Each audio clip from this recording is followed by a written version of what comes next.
안녕하십니까. 한국혈우재단 박상규입니다. 올해 세미나는 저희가 3개의 강의를 준비했습니다. 첫 번째는 혈우병과 뼈에 관한 강의이고, 둘째, 성인병 관리에 중요한 비만에 대한 내용입니다. 셋째는 최근 문제가 되고 있는 소아청소년 우울증에 대한 강의입니다. 오늘 이렇게 화상으로 여러 한우분들을 만나뵙게 돼서 반갑습니다. 오늘은 제가 혈우병과 뼈 건강에 대해서 말씀드리도록 하겠습니다. 혈우병 치료가 전에랑 다르게 굉장히 발전을 함으로써 치료가 잘 되어서 혈우병이 아닌 일반 사람들과 수명이 거의 같아지게 되었습니다. 따라서 수명이 증가함에 따라서 거기에 도리어 동반하는 질환은 상대적으로 증가하고 있습니다. 예를 들면 고혈압, 당뇨병, 암 등이 굉장히 증가하고 있습니다. 거기에 따라서 골밀도 감소하는 유병률도 증가하고 있습니다. 골밀도 감소는 크게 골감소증과 골다공증으로 나눌 수가 있는데, 이러한 골밀도가 감소하는 병들이 증가함으로써 골절의 위험성이 굉장히 높아지고 있습니다. 골다공증이 생김으로써 뼈의 밀도가 감소하고 뼈의 구조가 약해짐으로써 뼈의 강도가 약해져서 쉽게 골절이 일어나게 됩니다. 혈우병 환자에게서 골밀도 감소 유병률이 굉장히 높습니다. 아까 말씀드린 대로 골밀도 감소 중에는 골감소증과 골다공증으로 나눌 수 있는데, 상대적으로 골다공증이 굉장히 심합니다. 근데 혈우병 환자들을 통계적으로 연구한 결과 골감소증이 49%에서 있었고 골다공증은 21%에서 있음으로써 총 70%의 혈우병 환자에서 골밀도 감소 유병률이 높게 나왔습니다. 또한 관절 상태가 안 좋을수록 골밀도가 낮은 것을 알 수가 있었습니다. 그러면 이 골밀도 감소하는 것이 왜 중요할까요? 그 혈우병 환자들은 뼈 미세 구조의 조기 변화로 인해 뼈의 강도가 감소할 수 있으며 일반인에 비해서 골절 발생률이 더 높은 것으로 나타났습니다. 일반인에 비해서 혈우병 환자들의 골절 위험이 4.3.7배가 높은 걸로 되어 있습니다. 그러면 이렇게 골밀도가 낮아서 골절이 많아지는 이유를 알아보면 아주 다양한 원인이 있습니다. 먼저 우리 혈우병 환자들은 관절 출혈이 많이 생기는데, 관절 출혈로 인해서 그 출혈된 피로 인해서 염증이 생기고, 또 헤모시데린이 침착함으로써 사이토카인이라는 게 증가함으로써 뼈가 약해집니다. 그리고 할막염이 생김으로써 새로운 혈관들이 증가하고, 또 뼈를 파괴하는 파골세포들이 활성화가 돼서 뼈가 약해지게 됩니다. 그리고 저희 혈우병 환자들은 8인자나 9인자가 낮음으로써 뼈의 재형성에 장애를 가져오게 됩니다. 그리고 관절 출혈 등으로 인해서 관절병으로 인해서 신체 활동이 감소하게 됩니다.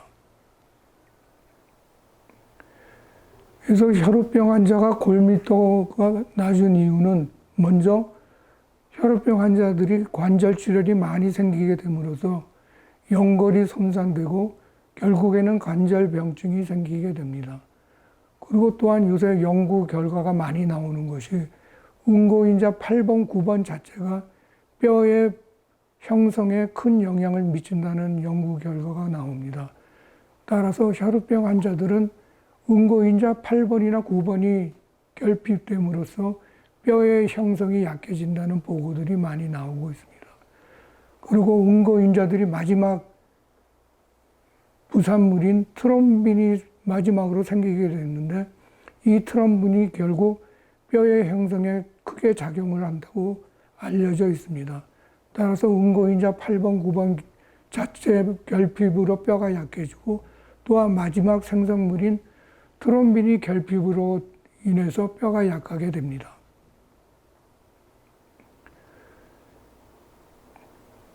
특히 뼈 밀도가 낮아지는 것 중에 원인 중에 하나가 관절 출혈이 제일 중요합니다. 관절의 출혈이 반복되면 점점 관절을 싸고 있는 막이 만성적으로 붓거나 관절에 병이 생길 수 있습니다.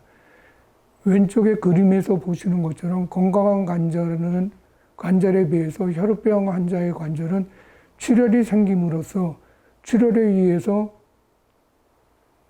그 관절 내의 면적이 좁아지게 되고 또한 염증과 뼈의 증식이 일어나게 됩니다. 그리고 상대적으로 연골이 파괴되게 됨으로써 뼈 전체 자체적으로 약해지게 됩니다. 그래서 오른쪽 표에 보시는 것처럼 관절에 출혈이 생기면 관절막에 염증이 생기고 연골의 손상, 퇴행이 생깁니다. 이렇게 됨으로써 관절 주변의 근육이나 인대가 잘 펴지지 않고 근육이 줄어들고 약해집니다. 따라서 관절이 바르게 자라지 않고 휘어지는 변형이 생기고 관절을 싸고 있는 막과 주머니가 굳어지게 됩니다. 그래서 마지막에 이런 관절염으로 인해서 통증이 생기고 움직임이 제한을 받게 됩니다. 그러면 이러한 관절 손상을 막으려면 어떻게 해야 될까요? 근데 여기서 중요한 거는 눈에 보이는 한 번의 출혈뿐만 아니고 눈에 띄지 않는 작은 출혈이 생겨도 정기적인 관절 손상을 일으킬 수가 있습니다. 눈에 띄지 않는 무증상 출혈도 관절 손상에 큰 영향을 줍니다. 그래서 오른쪽 MRI 사진에서 보시는 것처럼 위의 사진은 정상적인 관절인데 아주 예쁘게 관절을 싸고 있는 막을 볼 수가 있습니다. 거기에 비해서 관절에 출혈이 생기게 되면 관절을 둘러싸고 있는 막에 염증이 생기고 그 막이 비대하게 됩니다. 그래서 장기간 MRI로 관찰을 한 결과 비록 예방요법을 빨리 하더라도 관절 손상이 오는 것을 알 수가 있었습니다. 그래서 MRI에서 검사를 한 결과 14명 환자를 검사했더니 2명만 관절이 정상이었고 12명에서는 관절에 손상이 있었습니다. 그러면 이러한 관절병증은 먼저 관절병증이 생기게 되면 통증이 생기고 통증이 생기게 되면 상대적으로 움직이지 않고 운동을 안 하게 됨으로써 기계적인 부하가 감소하고 활동량이 감소하게 됩니다.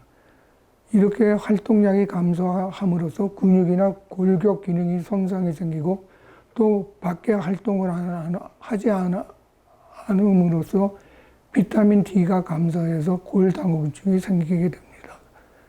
그리고 관절에 출혈이 생김으로써 염증 반응을 자극을 해서 뼈를 파괴시키는 세포의 활성도가 증가함으로써 골다공증이 생기게 됩니다.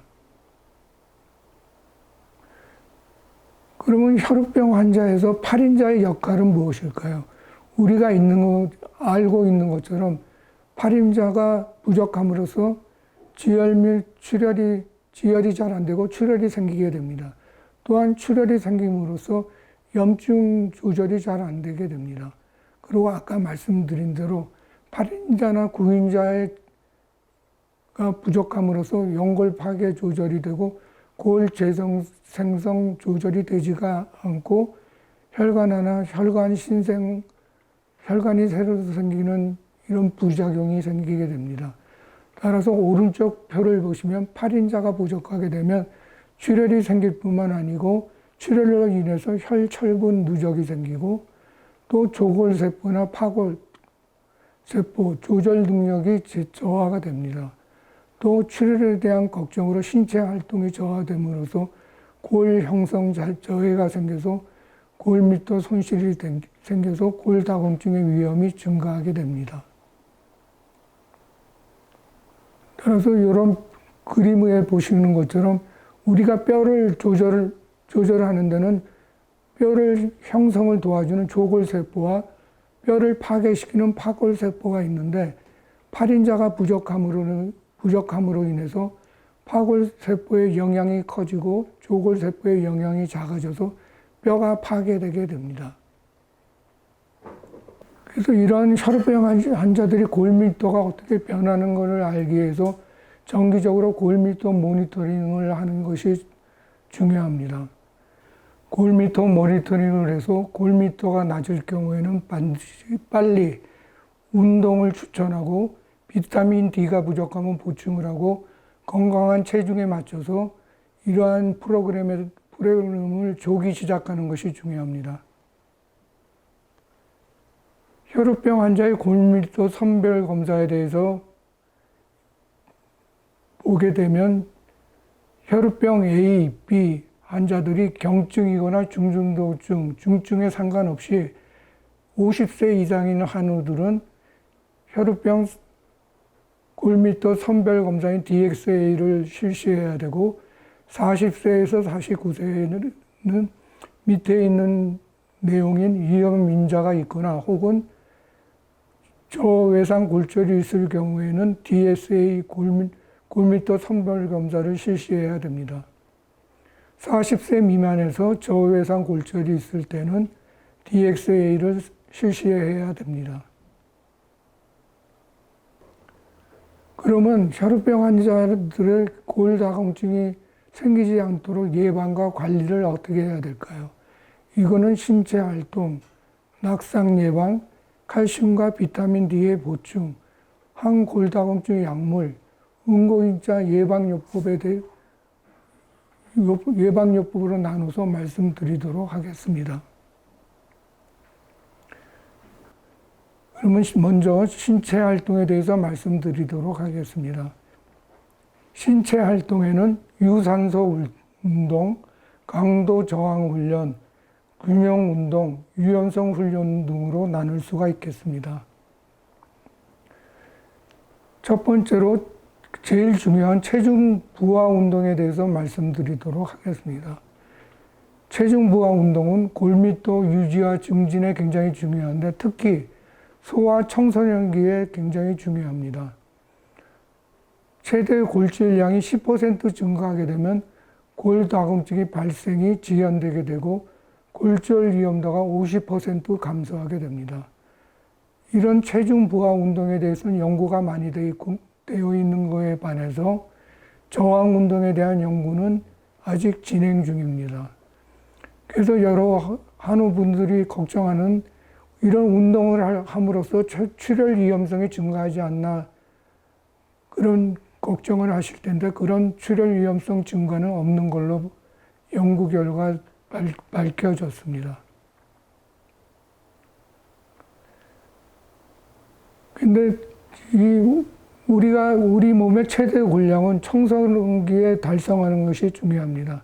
그래서 골량은 청소년기에 매우 증가하다가 청소년기 이후에는 자기가 저장한 그 골량을 유지하거나 감소하는 경향으로 가고 있습니다. 그래서 왼쪽에 그래프를 보시면 10에서 20살 이런 청소년기 때 골량이 급격히 증가하다가 20살이 넘게 20살이 넘게 되면 골량이 평형을 유지하거나 감소하는 걸 볼 수가 있습니다. 그런데 건강하지 않은 생활 방식, 운동을 하지 않거나 그렇게 되면 더 빨리 골량이 감소하는 것을 알 수가 있습니다. 그래서 아동기나 청소년기에는 골무기질의 함량의 증가는 미래 건강에 기발이 되고 이 성인기에 만약 골량이 증가하지 않은 상태로 성인기를 맞이하게 되면 골다공증의 위험과 그리고 풍부한 골량이 있게 되면 오랫동안 건강에 도움이 됩니다. 그래서 밑에 보시는 것처럼 최대 골량은 평생 골격 건강을 결정하는 가장 중요한 요인 중 하나인데 18세에서 25세의 최대치를 도달하게 됩니다. 그리고 뼈의 무기질 함량은 어린 시절에 기하급수적으로 증가하며 성인 골량의 40 내지 60%가 사춘기 동안 형성됩니다. 그래서 세계혈우연맹에서는 젊은 환자들에게 골량을 형성할 수 있도록 체중 부하 운동을 권고하도록 하고 있습니다. 그래서 골량을 형성하고 향후 골다공증 위험을 감소시킬 수 있도록 골밀도 발달과 유지를 촉진하는 체중 부하 운동과 적절한 스포츠를 젊은 환자들에게 권장하는 것이 바람직합니다.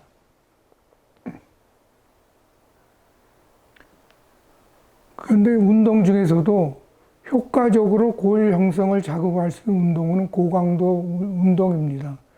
운동을 통한 근육량 증가가 골다공증 위험을 낮출 수가 있습니다. 골 형성 효과는 운동 강도에 따라서 달라집니다. 그래서 오른쪽에 보시는 것처럼 스쿼시, 테니스, 축구, 아이스하키, 배드민턴, 배구, 역도들처럼 고강도 운동을 함으로써 골 형성에 큰 도움이 됨에 반해서 장거리 달리기, 사이클링, 수영 등은 골격에 미치는 이점이 적은 걸로 알려져 있습니다. 왼쪽에서 보시면 전신 근육량이 증가하는 경우 뼈에서 골밀도가 높아지고 골다공증 위험이 낮아집니다. 그래서 근육량과 지방량이 1kg 증가할 때마다 골다공증 위험도는 각각 0.74배, 0.8배 감소합니다. 따라서 하체 근육 운동을 꾸준히 하는 것이 골밀도를 높이고 골다공증 위험을 줄일 수가 있습니다. 그래서 이제까지 말씀드린 운동을 크게 세 가지로 나눠서 보면은 고강도 진행성 저항 훈련, 중등, 고충격 부하 활동, 근형 훈련 등으로 세 개 크게 나눌 수가 있는데 고강도 진행성 저항 훈련에는 스쿼트, 리버스 플라이, 중량 데드리프트, 백 익스펜션, 웨이티드 런지 등이 있습니다. 그림에서 보시는 것이 리버스 플라이입니다. 꼭 아령 기구를 안 하고도 운동할 수 있습니다. 백 익스텐션은 이 그림에서 보시는 것처럼 하는 운동인데 처음에는 다리를 들지 않아도 되고 또 이 훈련에 익숙하게 되면 나중에는 다리도 들 수가 있습니다. 그 다음에 웨이트 런지는 그림에서 보시는 것처럼 왼쪽에는 아령을 들지 않고 이런 자세로 할 수 있고 두 번째 오른쪽 그림에는 아령을 들고 이와 같은 자세로 할 수가 있습니다.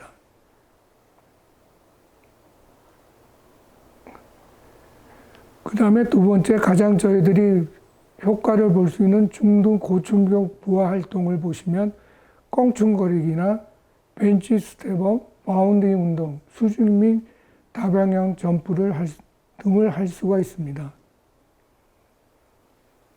그래서 그림에 보시는 게 벤치 스텝업인데 바닥에서 벤치를 향해서 한번 뛰고 그 벤치 위에서 다리를 올리고 그 다음에는 반대로 내려갈 수가 있겠습니다. 바운딩 운동은 크게 다이나믹한 점프 동작으로 힘을 생성하고 점프의 효율성을 높이는 데 사용할 수가 있습니다. 한 발에서 다른 발로 멀리 뛰는 동작을 포함합니다. 수직 및 다방향 점프는 그림에서 보시는 것처럼 앉은 자세에서 크게 높이 뛰거나 앞으로 뛰거나 옆으로 점프를 할 수가 있겠습니다.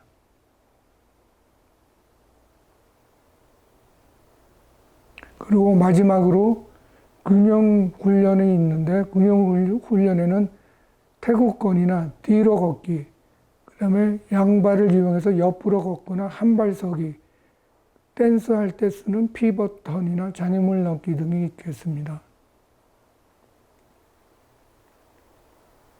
그래서 피벗 턴은 그림에서 보시는 것처럼 공연자의 몸이 이동하지 않고 수직축을 중심으로 회전하는 댄스 턴에 대한 일반적인 분류를 분류를 말하고 있습니다.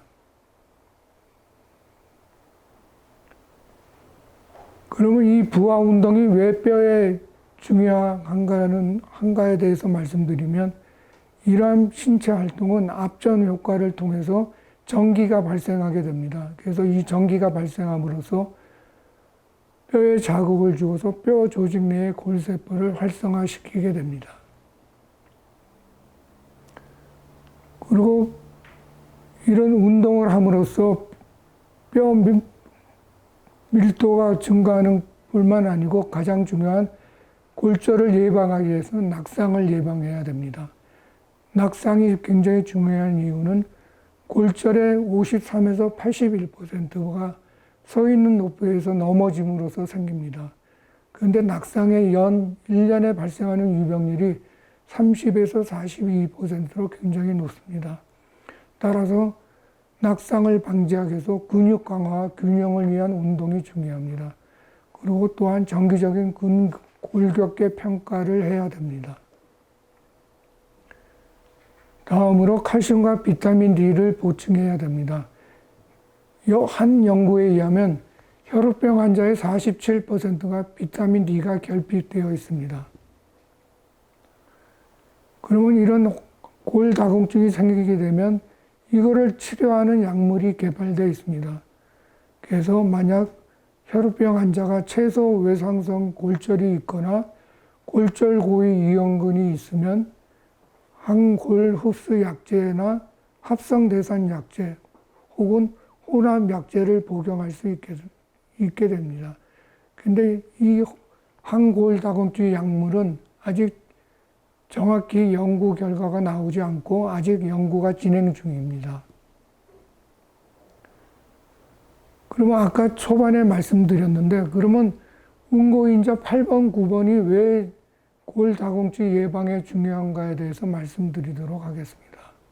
따라서 8번, 9번으로 응고인자를 예방요법을 하게 되면 출혈이 감소하고, 출혈이 감소함으로써 관절 손상 예방을 하게 되고 삶의 질이 향상되면서 골 손실이 감소합니다.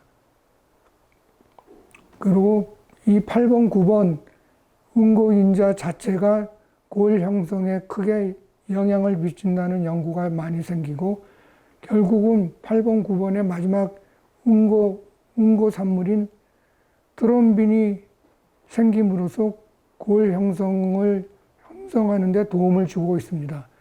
그리고 요새 새로 나온 비응고인자 대체 약제는 골 항상성에 대한 효과에 대한 연구가 아직 진행 중이고, 그 효과는 완전히 확립된 바가 없습니다. 따라서 이제까지 말씀드린 것을 종합하면 뼈질환 정기검진을 함으로써 문제를 조기에 발견하고 관리할 수 있도록 정기적으로 검진을 진행하는 것이 중요하고, 그리고 뼈의 건강을 위해서 활동적인 생활을 해야 됩니다. 그래서 일주일에 적어도 150분 정도는 중강도 운동을 해야 함으로써 균형, 유연성, 근력을 강화해야 됩니다. 그리고 출혈을 예방하고 또 뼈의 강도를 유지하기 위해서 개인 맞춤 치료가 중요합니다.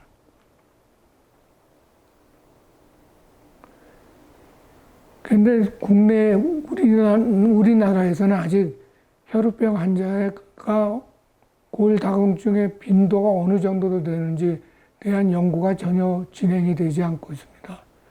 따라서 저희 혈우재단에서는 여기에 대한 연구를 하고자 준비하고 있습니다. 그래서 지금 골다공증을 밝혀내는 검사를 하는 보험의 기준을 보시면, 골밀도 검사의 급여 기준을 보시면 만 18세가 넘는 경우에는 65세 이상의 여성과 75세 이상의 남성은 보험급여가 되고, 또 골다공증을 유발할 수 있는 질환이 있는 경우에는 골밀도 검사를 할 수가 있습니다. 그러나 혈우병 환자들은 골다공증을 유발할 수 있는 질환에 분류되어 있지가 않습니다. 그리고 10살 이상 18세 이하의 경우에는 본인 부담률은 80%로 적용을 하나 이것도 역시 골다공증을 유발할 수 있는 질환이 있는 경우에 적용이 됩니다. 따라서 혈우병에 있는 우리 소아 한우들은 보험 혜택을 받을 수가 없습니다. 따라서 한국 혈우병 환자에서 골밀도의 객관적 평가 필요성이 되고 있습니다. 그래서 저희 혈우재단에서는 국내 혈우병 환자 대상으로 골밀도의 임상 연구를 계획하고 있습니다. 이 연구의 목표는 한국 성인 혈우병 환자의 골밀도 수치를 평가하여 그 결과를 바탕으로 혈우병 환자의 골밀도 평가 및 결과에 대한 인식 제고 및 임상적 접근 방향을 제시하고자 합니다. 따라서 연구 주제는 한국인 혈우병 환자의 골밀도 조사입니다. 연구 기간은 여기서는 올해 5월부터 내년 4월까지로 되어 있는데 지금 재단에 이 기계가 들어와 있는데 아직 준비가 안 돼서 다음 달부터는 아마 가능할 걸로 생각합니다.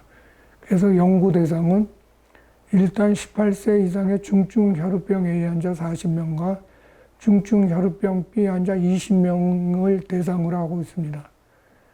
그리고 골밀도 검사 방법은 이중 에너지 X선 흡수 계측법을 사용하고자 하는데 지난달에 저희 재단에 이 기계가 들어와서 준비가 되었습니다.